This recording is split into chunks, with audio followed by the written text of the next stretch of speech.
What's up, everybody? Welcome back to UTEP Dynasty in the All-Texas Conference. Last episode, we finished up year 2 with a bowl game.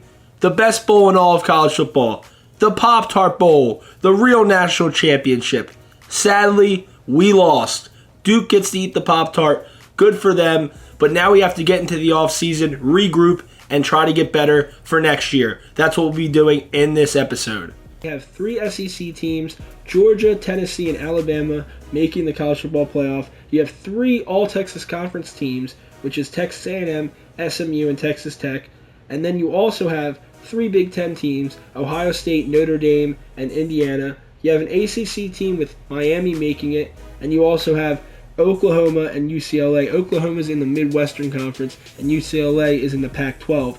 What's interesting, though, is Penn State won the Year 1 national championship out of the Northeastern Conference, and they won that conference again. We'll go look at that real quick, but they did win that conference, and they did not get a bid back into the college football playoff to even have a chance to defend their title. I think that's pretty insane. They were 15th this year. They were 11-2, and in my opinion, the committee has to put them in. I don't care how bad the conference was this year. What's so crazy about the 2026 National Championship is it's actually just a rematch of the 2024 National Championship, and Ohio State wins again, this time going undefeated. We definitely have to look at that roster, considering they went 16-0 this year, and Notre Dame's in the Big Ten now, and they actually didn't even make the conference title game. Indiana did, but Indiana lost to Miami by 1 point.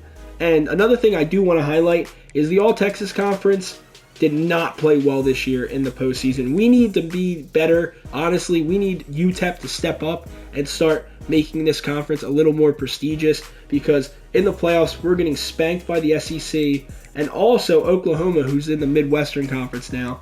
So, no Penn State. That's the only gripe I had. Maybe they would have done good this year, 11-2. Who knows? But it looks like Ohio State was inevitable. So, hats off to them. We'll look at their roster.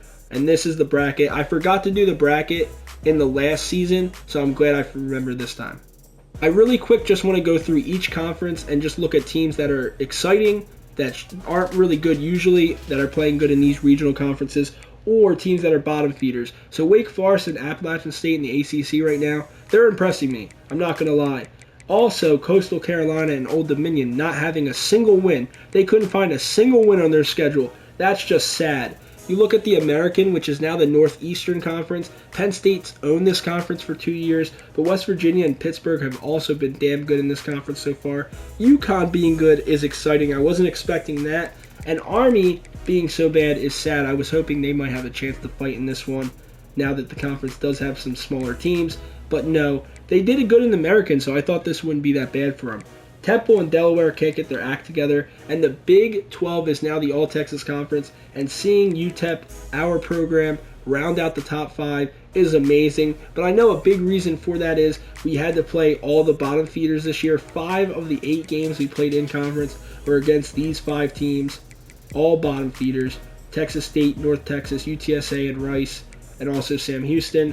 Then you look at the Big Ten. Indiana made the title game in the Big Ten and almost beat Ohio State, who ended up being undefeated. And Notre Dame was the team they had to play in the national championship. So the Big Ten was damn good this year. Michigan still had a 10-win season, and a lot of teams cannibalized themselves. Purdue and Minnesota also had terrible records in conference, 1-7. You look at Conference USA, which is now the Midwestern Conference. Tulsa and Missouri State are some of the worst teams. Arkansas being 2-6. It's just sad. How did Arkansas State have a better record than you? Come on, that is just embarrassing. But you do have teams like Kansas, Missouri, Nebraska, all giving Oklahoma a run for their money, just not this year. But Missouri and Nebraska also did have 10-win seasons. Kansas State was 1 win away from having a 10-win season. If you have no independents, you go to the MAC and you'll see that Cincinnati just dominates this conference. So let me know in the comments, should I move Cincinnati to the Big Ten? I'm curious what you think. I'm surprised the Bobcats are so bad in the MAC right now. Also the Mountain West, let's see who's bad real quick. Air Force, Fresno State. I'm surprised about Fresno State. Wyoming and New Mexico State makes sense to me. But Boise State, man, they are getting screwed by the committee. They can't make the playoff for shit. They're 13th ranked in the country, missing out by 1 ranking, and they were 8-0 in conference, lost 2 out-of-conference games, 1 to Oregon, and I bet that loss is the big reason why they didn't make it, because Oregon didn't even make it, and they weren't good in the Pac-12 this year. As you'll see right now, they were 5-3, 8-5 this season. Not really that great. They lost their bowl game too, even though their overall is good. The Pac-12 really cannibalized itself just like the Pac-12 does. UCLA was the team of destiny, it looked like, but they got beat in the playoffs pretty easily, and really the team of destiny was in the Big Ten. You look at the SEC, so many ranked teams. The SEC bias is crazy. And when we look at the SEC, what I want to do is not put Clemson and South Carolina in there next year. We're going to change that to the ACC. It just makes more sense. It spreads things out a little bit more. Maybe South Carolina will play a little bit better in the ACC. They're only a 2-star, which is kind of sad. And then Clemson will give the ACC a little bit more prestige, which will bring that school rating up for everybody, and maybe they can recruit a little bit better, because right now the SEC is dominating the regional conference battle. But teams like Vanderbilt and Mississippi State are punching bags. So is Georgia Tech and Tulane, in my opinion. Kentucky, Louisville, they'll definitely still recruit pretty well. Florida State being 3-5 is crazy to me. The Sun Belt, first thing that stood out to me is Middle Tennessee actually went 1-11, didn't win a single conference game. It makes me laugh when a school can't find a single win in a conference like the Sun Belt. You couldn't find one win on your schedule, like Georgia State's a half a star. Whatever, that's just hilarious. You got UAB and Memphis, who dominated this conference. Both had 10 wins. Memphis won the conference. Everyone else kind of just cannibalized themselves. And that's the conferences for year 2. Regional conferences are a blast. I guarantee you would love doing it. I'd give it a shot if I was you. This Ohio State team is truly like the 2019 LSU team, in my opinion. Julian Sain wins the Heisman with 5,400 passing yards, basically 60 touchdowns with 59, 4 interceptions, and a 71% completion percentage. And look at all the guys he could throw to and give the ball off to. James Peoples, 1,500 yards. Jelani Thurman, 800 yards, 80 catches, just about. I'm rounding up to be generous. 12 touchdowns. Another great performance from Brandon Inniss as a senior. 1,200 yards, 67 catches, and 11 touchdowns. Just credible stuff. And they also have a great left tackle. But Jeremiah Smith is something I want to bring up. He had almost 2,000 yards, 134 catches, and 16 touchdowns. But it's really his abilities and his mentals. I wish in this game the recruiting classes would give you generational prospects like this with insane mentals. They never do. They need to have generational recruits. It makes it way more fun. The recruits they give you at 5 stars are good, but they'll have 1 mental, maybe 2 that are good. Never platinum, ever. Platinum, gold, I've never seen. Going forward, depending on the feedback, maybe you guys can let me know in the comments. Doing an off-season video on its own might be the best, because it'll be a short video that in the playlist you can go to if you just found this playlist randomly and you don't really want to watch every season of the Dynasty, because we go deep into seasons. Angels franchise is already in year 6 and we have like 35 episodes so far, so this could be a little bit daunting if you just found the playlist. And I think doing just one off-season video for each off-season makes it a lot better than just lumping it in to the end of the season episode where we did the bowl game. So that's what I'm going to try to do, but let me know in the comments if you think that's a good idea. I always can do it how I did it in the Angels franchise, where at the end of the season I just did the off-season very quickly and just showed you guys the bullet points, because that's what I thought was right, but maybe it's not. So let me know what you guys think. It's very sad having to look at the players leaving screen, because not only do you have players that want to transfer out for bullshit reasons, like playing style. Like, brother, we're trying to build something here. Do you not want to be a part of it? You're a star dev, and we had you play free safety all year. Now you're just going to transfer out again. Why did you even come here? I don't want to get into it. Like, someone like Jaylen Brown leaving just makes me so sad. He's an impact dev, and he's about to become the best he's been in his career after having some damn good plays. He's probably gone. Chase Smith I'm not too sad about, but players like Dante Thompson, he was a starter. He'll be graduating. And none other than Cash Cheeks also graduating. This guy was an All-American, 6'7" at tight end, is going to be hard to replace. Kenyon Clay, the senior running back, Silver Shifty, all these abilities, he's also gone. And Ashton Stamps in the secondary, along with all the players that want to transfer, he's going to the draft. Tariq Watson, also in the secondary, 86 overall, graduated. And then you have players like Lester and Nelson that want to leave in the secondary. We are cooked. We have to find DBs right now.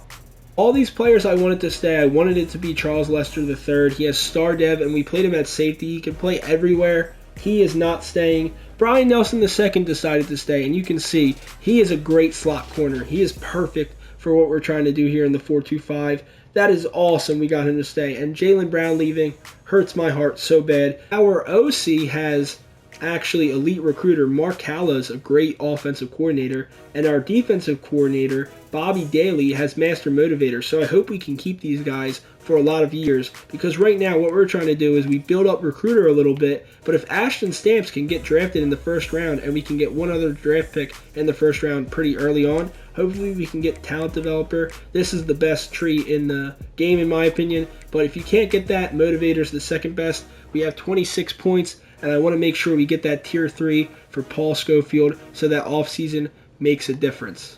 It's crazy to see teams like Florida State and even Washington, Oklahoma State, and Arkansas, Kentucky, some SEC teams, Michigan State, that's crazy, all had worse recruiting classes than Coach Humongous at UTEP. And what's even crazier, we're the 28th ranked class with all high school recruits. We didn't have a single transfer in this class, which is just amazing. I like transfers. You've seen last year we had a ton of transfers. We only can have 5 a year, and I'm pretty sure last year we had 5. So that was big. We had a secondary that was basically all transfers, and now they basically all leave, some to the transfer portal and some to graduation and the draft. Ashton Stamps is going to be drafted this year. Coy Parrish decided to stay, and so did Brian Nelson II. So our secondary still has life going into year 3, and so does this team, because a top 30 class in year 2 after a top 20 in year 1 is building something special. And if we go to the All-Texas Conference, you can see we are building a top 5 team in this conference in the recruiting trail as well, because only Texas A&M, Baylor, Texas Tech, and Texas comes ahead of us when it comes to recruiting. We had 6 4-stars, the 5th most in this conference, which is pretty good for the state of Texas. And UTEP is just getting better every year. All those true freshmen are going to have an off-season to get better, and then we recruited even more 4-stars coming in that will probably start as true freshmen next year. So a little more in depth in the recruiting class, since I don't do it during the season. Kevin Wynn, a transfer that's a D-tackle, star dev, could have been the difference maker of this recruiting class, goes to Miami, where he can see Michael Irving pacing around on the sidelines like a coconut mascot on an 8-ball instead of playing for Coach Humongous, who no doubt has something special building here in the All-Texas Conference at UTEP. You got Tavares Gainwell, the number 1 player in South Carolina, doesn't go to Clemson, instead wants to play for Coach Humongous. Just goes to show you how good of a recruiter he truly is. Jaquan Sanks is another transfer we tried to get. He wanted to go to a bigger school at LSU. Don't blame him. The team was the first ever commit in this recruiting class during the season, and he committed over Texas. He's a right guard, which is perfect because Johnny Dixon III just graduated at that position, so maybe he slots right in depending on his overall. He is only normal dev, so that's a little disappointing. Amari Moses, an athletic quarterback that doesn't have great accuracy, but he could be a perfect backup. He only has normal dev, and also his deal breaker is playing time, and he will not be playing over Schofield, so I don't know how long we'll keep him. Eli Yancey is no doubt my favorite player in the recruiting class with star dev, 6'3", 202 at receiver, physical route runner, meaning he gets platinum downhill if he's able to get it with his skill caps. That means we put him in the slot and he will be the best receiver in the country. I've seen it so many times. I've mentioned it on the channel, but it's definitely the best ability in the game. If you get a player with platinum downhill and put him in the slot, usually it's a physical route runner or contested specialist receiver, he will have 2,000 yards and 1,000 yards after the catch. There's no doubt about it. Devin Kuhn flipped to Indiana the last week of the season. I can't believe it. He was recruited by us all season long. We were first on his recruiting board, and then Indiana stole him from us, and he's an elite dev raw strength center, meaning he would have paired perfectly with Kerry Battles and Isaac Howard, 2 running backs that are 4-stars with impact dev. to go into our running back room. But instead, he's at Indiana, and I get Indiana was in the playoffs this year and everything, but an elite dev center makes your offensive line a difference maker in the game. He could pancake anyone with strong grip, and he probably could have gotten it platinum, but instead, we won't be able to get him in this recruiting class. All the DBs leaving, we were able to get 5 DBs to commit from high school, including Gio Mori, a 3-star, star development boundary corner that could replace Brian Nelson II when he leaves, and he would play perfect in the slot. Love the offseason for things like manually progressing players and position changes. And this year we had a ton of athletes to look at, and one idea I had looking at Amari Moses, who's supposed to be the backup for this team at quarterback, but I talked about it when we were looking in depth into dev traits. He's only a normal dev, and also, yes, he's very athletic. He has a playing time deal breaker, which means if we redshirt him this year as a quarterback, he probably leaves. And Paul Schofield being the starter means he probably just leaves no matter what. So how do we fix that? Well, the way we fix that is by changing his position. And I can't believe it, but Cash Cheeks being gone at tight end and him being a 78 overall tight end as a freshman at 6'3", 212 at 90 speed is too good to pass up. I feel like that is a match made in heaven.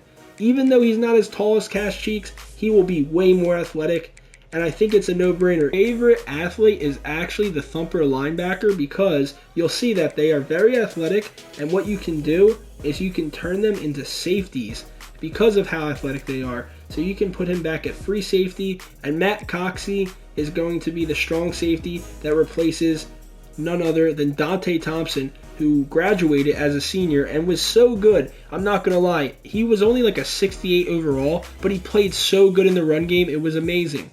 A ton of players like Lance Barnes that we're letting go because our roster size is too big, and Lance Barnes, that drop in the Pop-Tart Bowl, I'll never forget. Get out of here. I don't care that you're from Texas. You'll never play in this backfield again. I also do want to show you guys the year 3 schedule. Out of conference, I want to play New Mexico State every year to start because it's the perfect tune-up game, but it's also a rivalry game, the Battle of I-10. They are way worse overall-wise than us, so this should be a perfect tune-up game where the guys get excited to play because we're not only playing to start the season, but we're playing a rival. So I really like this as a tune-up game, even though it's supposed to be a rivalry game. Then, I don't really like playing FCS schools, so I just sim them. I always pick one just so we have one less game to have to worry about in the season, and I just sim that one game. Every other game I play, I just think that's a good way to make the season go a little bit quicker, considering you have to play conference championships maybe, a bowl game, or the playoff run if you get there. So, and Boise State's another team I'm going to start scheduling out of conference every year till we beat them. I kind of started a rivalry with them in my head by saying they went undefeated because of a cupcake schedule. In year 2, we scheduled them. They beat our ass. So now I'm trying to get that lick back, and hopefully I can in year 3. And then we look at the conference schedule. I'm worried. Finally, we have a tough schedule in the conference. Texas Tech, at TCU, at Baylor, versus Houston. Then we play the FCS school, which will probably sim. Then you go at Sam Houston, at Texas A&M versus SMU, and then end the season versus UTSA. Basically every team except for Sam Houston, UTSA, yeah, that's the only 2 teams I'm like, yeah, we can beat them. Everyone else, I think we could easily lose. I do need to highlight to end this episode what players you should watch out for in year 3 after we manually progressed a lot of these players in the offseason. Like Paul Schofield. He was an elite dev and he came in as a true freshman so already polished. I was so excited to get him to be upgraded in the offseason. And because we have Motivator Tier 3 at quarterback, he had so many points to use. We were able to make him more athletic, 85 speed now. And look at all the abilities he has. He is so much more accurate, and this is just the start. He can get basically every ability platinum if he wants, and we were trying to do that, hopefully, in his junior season. George Awasika, as a sophomore, also has downhill now, only silver, but all these abilities will play a part. and hopefully as a junior he'll be able to have platinum abilities. And also David Babcock and Javon DeVoe now both have Robber, which allows you in zone coverage to move faster. So that's just amazing for our defense. We also have Gold Shifty and Sidestep now on Martin Johnson, who plays all over the field in the Penn State playbook for us as a gadget receiver. He plays at running back. He plays at quarterback in the Wildcat. And of course, Brian Nelson and Coy Parrish decided to stay, so now our secondary is still elite, with Coy Parrish being a 98 overall. I mean, all these players are insane. We got Ashton Coker to come back as a senior, and he also will be playing amazing with Pocket Disruptor at gold, being able to rush the passer now. And players like Amari Moses didn't even upgrade, but he is a 90 speed at tight end because of the position change. He was going to play quarterback for us, but just as a backup, and he wanted playing time, so we found it for him. Perfect way to show you how dev trait is so important in this game. Carl Nkum was an impact dev that we had as a true freshman last year, and we redshirted him and let Melvin Marvin play because he had normal dev and was a little bit better overall wise coming in. So we just let him play and we let Nkum redshirt, and then because of impact dev, Nkum became the better player even with Melvin Marvin playing all those snaps, and now he'll be starting at right tackle this year. I am so excited for year 3 of the All-Texas Conference. If you guys are, leave a like on this video, leave a comment in the comment section. I'm always open to new suggestions. As a new content creator, I'm trying to get better every day, so suggestions are always welcome. Thank you guys. I appreciate all the support so far, and I'm trying to get to 50 subscribers, so if you could leave a sub, it'd be greatly appreciated. Thank you again, and let me know how you like these off-season videos. I can do them at the end of the season in a video instead of it being a one-off video itself. Let me know about that. I'm always open to changing that. I think having it be its own video is better. This way in the playlist, you can just go look at the off-season changes we made through each season. So let me know what you guys think of that, and thank you guys again. I hope you guys have a good rest of your day. See ya.